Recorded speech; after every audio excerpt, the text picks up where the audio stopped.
Sandia Mountain Natural History Center quick trip. Does this look like New Mexico? Of course not, because we're not in New Mexico. Let's go talk about where we're at.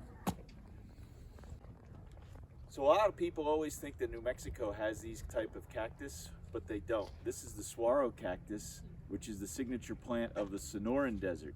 In New Mexico, we have the Chihuahuan Desert, and in a couple weeks we'll have a video on the signature plant of that called the lechuguilla. But just to be clear, saguaros do not grow in New Mexico, so we are in Arizona today in the Sonoran Desert. This plant is the Jojoba, and what's cool about this one is the leaves. We don't see a whole lot of plants in hot climates that have leaves like this, but these leaves actually reflect sunlight and have a thick waxy coating which helps them retain moisture.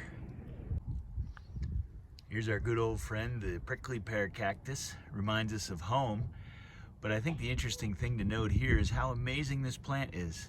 It can grow at 6,900 feet above sea level, where the Sandia Mountain Natural History Center is, and all the way down here in the blazing hot Sonoran Desert. It's incredibly versatile. This is a chain fruit cholla, which is a little bit different than the cholla cactuses we have in New Mexico. This one grows a little bit taller. But the cool thing about the chain fruit is little pieces fall off and take root in the cactus floor or in the desert floor below. And that's how these cactus spread throughout the Sonoran Desert here. This is called a pencil cholla. This is not something we have in New Mexico. It's a cholla cactus which has much smaller main stems. This is a fishhook cactus. A lot of people think that you can get moisture out of these cactuses and survive in the desert, but this is actually a cactus that if you opened up, it has an acid in it, will actually give you severe intestinal problems. Hey Molly, what kind of plant is that?